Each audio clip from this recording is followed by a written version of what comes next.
recommendation is defeated when you still have the president involved in that activity. And what is the president afraid of? I am sitting here, I'm a Ghanaian. I think that I have some idea or some ways, and I want to offer myself for election into public service. Why should the president, whether it's NDC or PPP or NPP, be afraid that a certain Kofi Asama will become DC in Brim Central Municipality?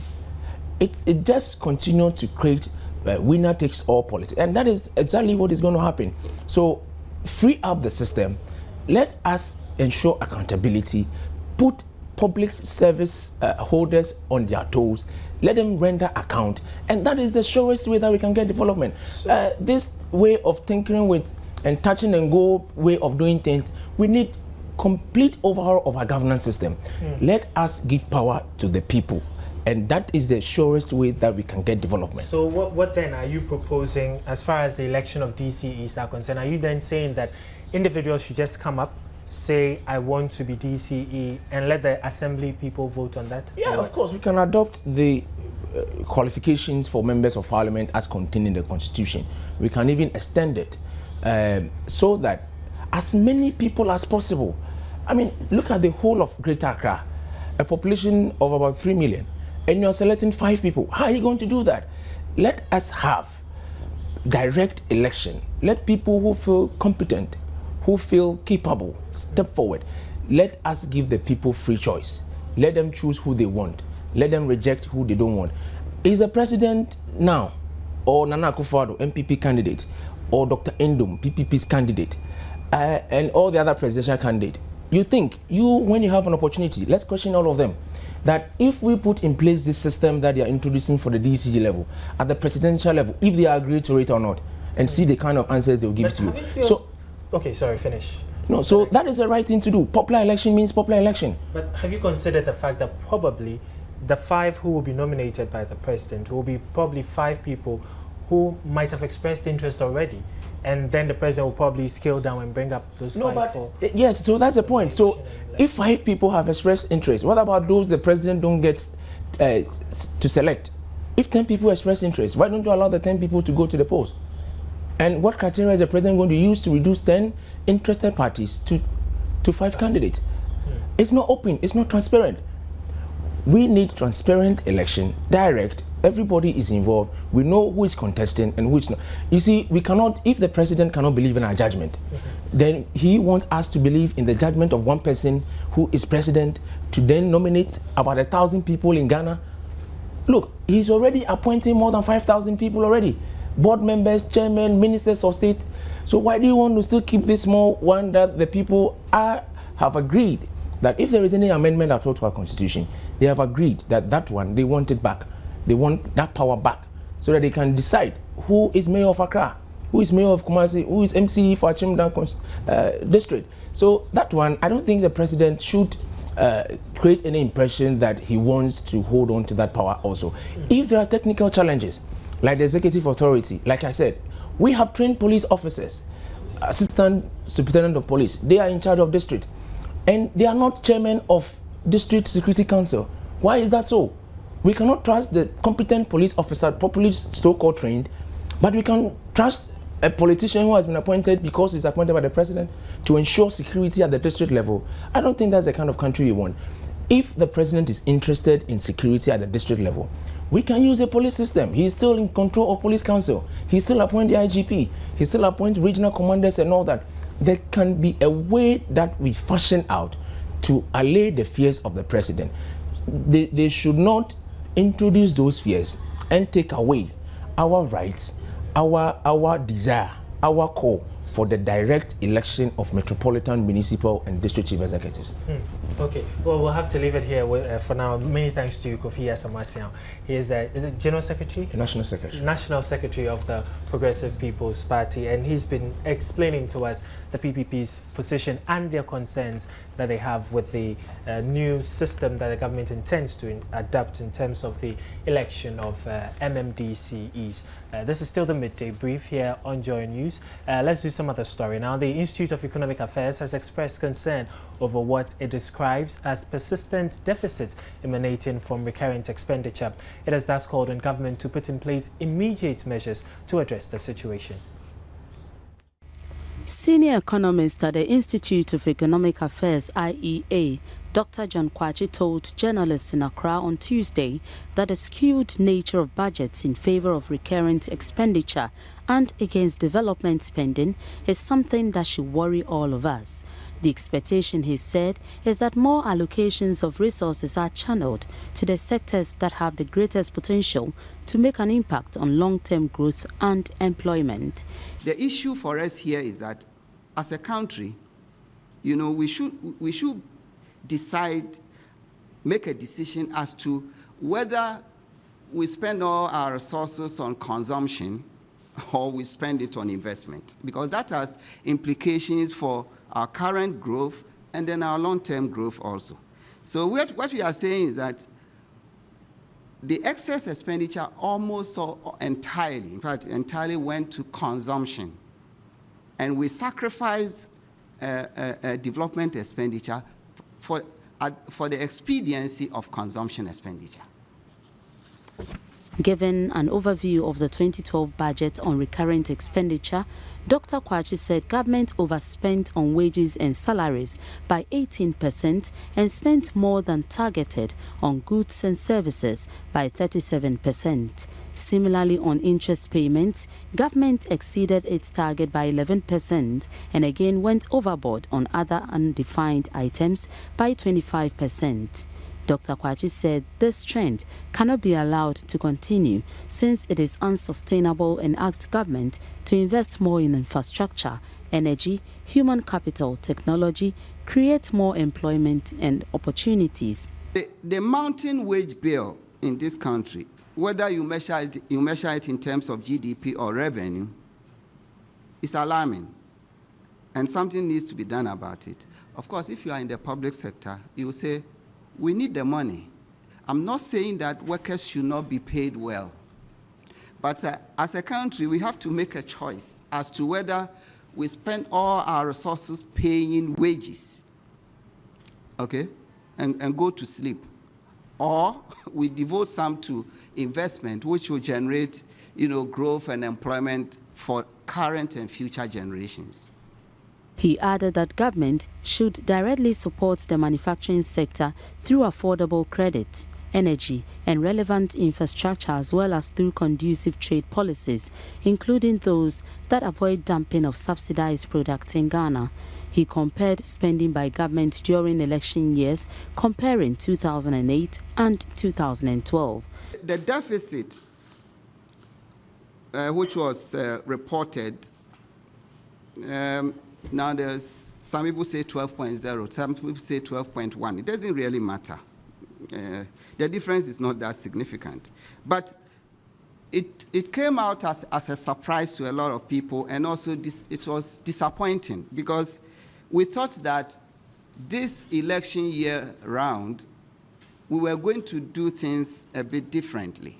Because we remember that previous election years, there's always these fiscal excesses. And we thought that this time around, we were going to be able to avoid this. But this didn't happen. In fact, the 12.1% deficit was nearly double the revised estimate, which was submitted to Parliament in July, which was 6.7%. In 2008, I want to refer you to the previous election year. In fact, we are told that the budget deficit was revised, and it came to 8.5%. Okay, so we did 8.5% in 2008, and then now we do 12.1%. So it's like last year was a repeat of the election year cycle of fiscal excesses. He suggested the need to legislate some measures of fiscal discipline to prevent election year fiscal profligacy. Dr. Kwache also called on Parliament to properly interrogate issues arising in the 2013 budget, saying there is the need for reform in order to contain the budget deficit and to reorient the budget to support economic growth and development. The former chief executive of Data Bank, Ken Ofori-Atta, has called on President Mahama to, in keeping with his avowed fight against corruption, bestow a national honor on William Ofori-Atta, a man hailed as incorruptible. Speaking at the second Integrity in Governance lecture, the former CEO said William Ofori-Atta is the only member of the Big Six who has not received any national honor.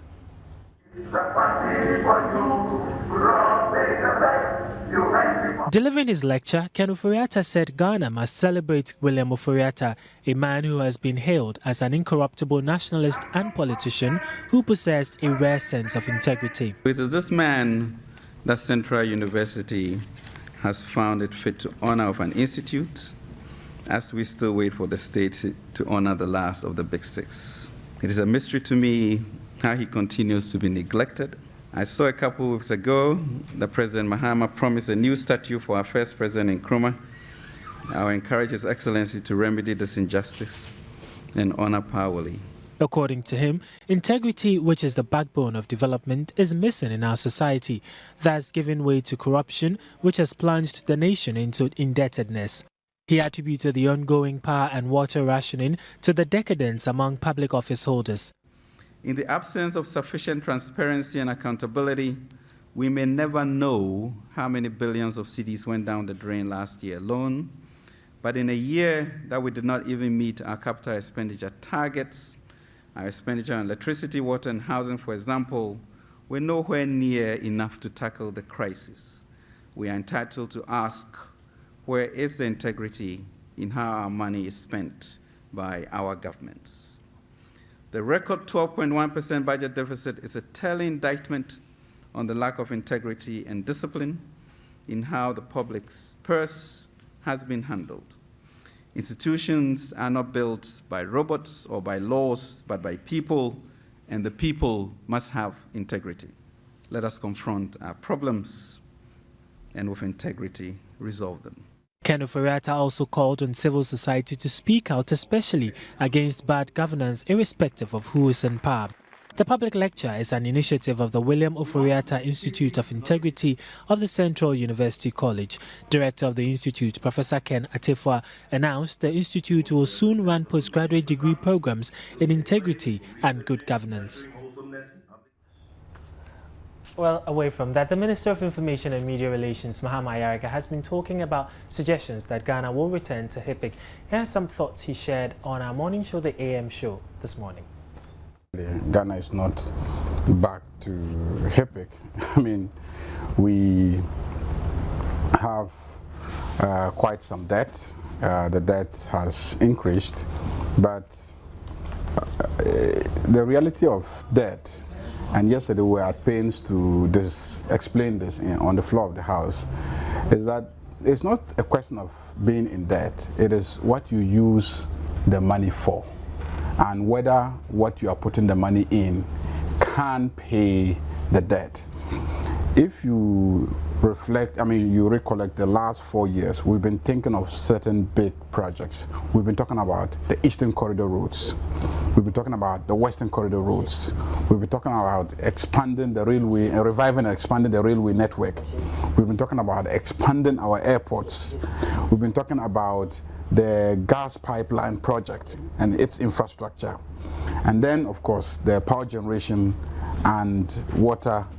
These are sectors that require major infrastructure investments. In fact, we have an annual deficit in terms of need for money to invest in infrastructure of about $1.5 billion. That's how much we actually need on an annual basis to be able to meet the infrastructure need. That was Information Minister Mahama Ayariga on the AM show here on Joy News. Now, some people in the Brong-Ahafo region have applauded President John Dramani Mahama for reshuffling the regional ministerial positions. According to them, though most people think the move is too early, they believe it will ensure good performance by the ministers. Nesta Kafia Joma has more. President Mahama's ministerial reshuffle on Monday was the subject of discussion across the Brong-Ahafo regional capital on Tuesday. Whilst few of the people did not understand the rationale behind the president's decision, others say the move is the best to be taken by the president.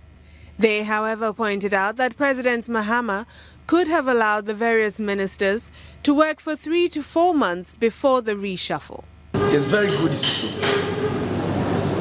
And this practice is going to avoid tribalism. The latest development is very good.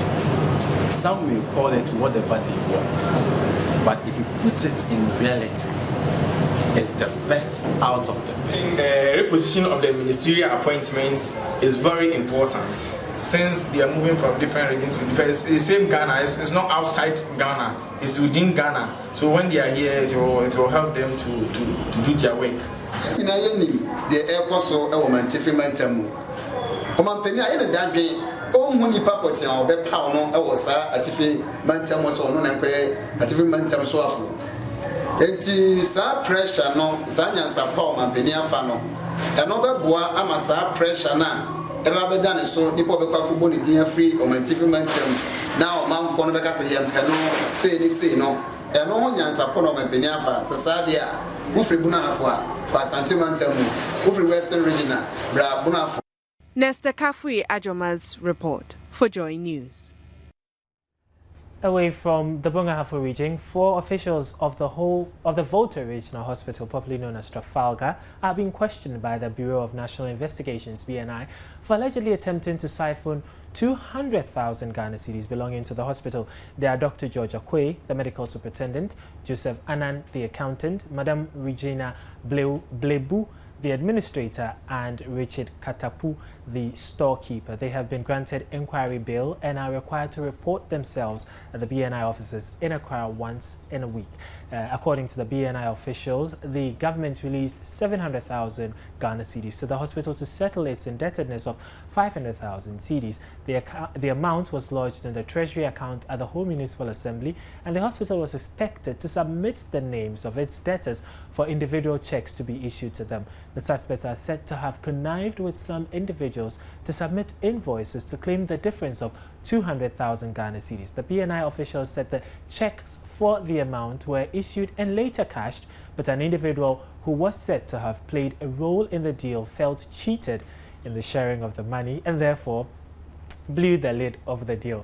According to the Daily Graphic, when contacted on phone, Dr. Akwe declined to comment on the matter since it was under investigation, of course. Well, we'll take a break here on the Midday Brief. We'll be right back. Stay with us.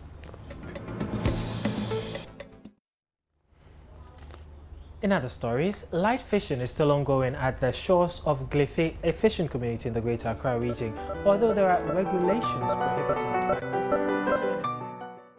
Well, it's all about excitement in sports this afternoon. We have the Ghanaian midfielder Emmanuel Frimpong, who is all excited about his call-up to the Ghanaian national team. And we also have David Villa, who believes that the historic comeback win in the Champions League against AC Milan has banished any doubts about Barcelona's recent form. The Arsenal midfielder, who is on loan at Fulham, was handed his first Ghana call-up on Tuesday for this month's World Cup qualifier against Sudan in Kumasi. The 21-year-old, who has played for England at youth level, only secured permission from FIFA late last year to switch nationality, making him eligible for Black Stars selection. The process of seeking the nationality switch delayed for nearly 2 years after taking the brave decision to quit England, and he was a key player for their youth side.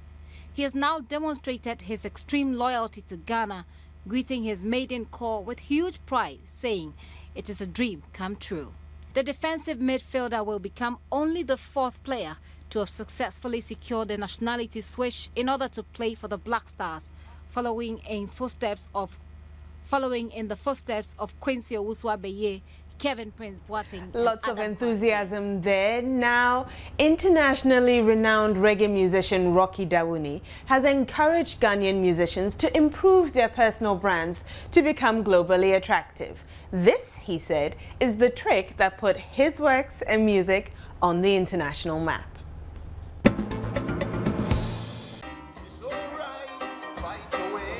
Rocky Dauni burst onto the music scene some 18 years ago with his debut recording, The Movement. Rocky's works have since gained extensive airplay on major radio stations across the world. He attributes his rise to international stardom to hard work and his quest to constantly improve himself. Ghanaian musicians haven't really been able to push themselves onto the international stage and be part of the international travel circuit where you are able to really earn a living and also, develop a career that is going to be recognized beyond the borders of Ghana. And I feel that people should have their sights set that far. Luckily, an artist like myself have been able to really, through hard work, be able to push myself, that far. But I always want to look back and also let everybody know that this is something that we all should set our sights onto so that we can really be able to not only push ourselves there, but also really have people be attracted to Ghanaian music as a global force, because it is a global force. But until we are out there on the globe making that impact, it's only a global force within our minds. According to him, even though Ghana music is making inroads in the international stage, there's still room for growth. He thinks stakeholders need to invest more in the local music industry. The various stakeholders have to understand that music is a viable, career. It's also something that contributes to the GDP of the country. And apart from that, even in a country like Bhutan, they have something called gross national happiness, which is measured as to how happy the people are. And I feel that music contributes both to the gross national product and also the gross national happiness. Rocky Dauni says his management team, coupled with his personal investments, have boosted his career and believes local musicians can achieve same if they work hard.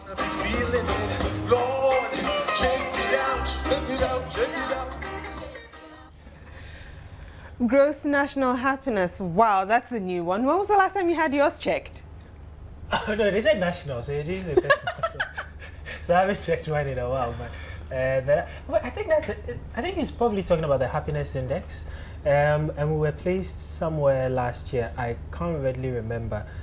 I'll try to get that information. Yeah, okay. I think we were either amongst we were somewhere among the top ranked countries that the national we're said a happy people. Yeah. Wow. Yeah. Okay. Why is that strange? It's strange because I know we talk a lot. So the fact that we're happy and the fact that we're whining, it doesn't compute for me. They probably, the people they interviewed at the time they were compiling the report were the happy people around. So. Well, it is said that Ghana is a friendly nation, so yes. that's good. Okay, now Emmanuel Frimpong is going to play for the Black Stars for the first time this weekend. He's all excited about it. Well, yeah, he is welcome, but then with the experience we have had with players who had international acclaim but chose to improve their careers, if you will, by joining the Black Stars. Look at Kevin Prince Boateng. Should we really get our hopes up? No, I think it should rather be a question of should the players get their hopes up. Because the thing is, one thing I've noticed is that once they come in and they are already on the international scene like that, like, Agogo, Quincy, Usefi, Abiy, when they came, they were already household names. So the expectation for them or from them was really high. And somehow they come there, held, I loved it, Akwabo. And then before you realize, if you miss one or two penalties here and there, or you fail to score a goal when they expect you to then pine. And then the chopping block. Exactly. So I think he should rather come in with measured optimism. Well, someone else is coming in. We don't quite know who yet, because the last we checked, the smoke coming out of the chimney was black. Oh, yeah. We're interested. We're still keeping our eyes on that particular one. An interesting thing, I spoke with one of my colleagues in the newsroom who is Catholic. She said for her, she doesn't see why people are so worked up about who's going to be the next one, and all the people who are worked up are not Catholics. So All She right. doesn't know why we should be so excited, but Well, she believes perhaps that the answer to definitely. that could be found in our international brief. We do have something on the conclave. Okay. There. We have also a South African court that has refused bail for 9 policemen for dragging a Mozambican taxi driver behind their van and then beating him to death in custody. So we have more news So for you that's it for, in the our business international as brief. well. But of course, tonight is the big match between Arsenal and Bayern Munich. Of course, Arsenal, they lost 1-3 to Bayern Munich in their first encounter. This is a return match. Don't worry, I'm sure they will pay off their debts. You're sure? Okay, I'm hoping they will. Because if they don't... They need 3 goals to survive, to be able to progress. 3 goals? Yeah. Okay, so... And considering that they lost 1-3 to Bayern Munich, as someone calls them, are you sure they can clear all those 3 goals? Okay, let's say 17th minute, 22nd minute, and then 78th minute. Hey, I didn't know she had become a prophetess. I think I have to see you for some prophecy. And I hear John Painsall has been speaking about his issue with a wife. Yeah, he reacted angrily to claims that he stabbed his wife, saying that Ghanaian police will have to apologize to his wife. And then he took a dig at us. He said, I did not stab her. We had arguments, but I did not stab her. He was speaking to the Israeli media. He alleges that there's a plot to smear his reputation. We will be bringing you lots more details in our subsequent news briefings. Okay, but for now, that's it for the Midday Brief. My name is Nia Kofi Smatabi, and I've been here with yours truly, Jennifer Jane Asante. We will be back at 2 p.m. with a news briefing. Okay, and at 8 o'clock, we'll bring you our primetime news. So do stay with us here on Joy News. Have a pleasant afternoon.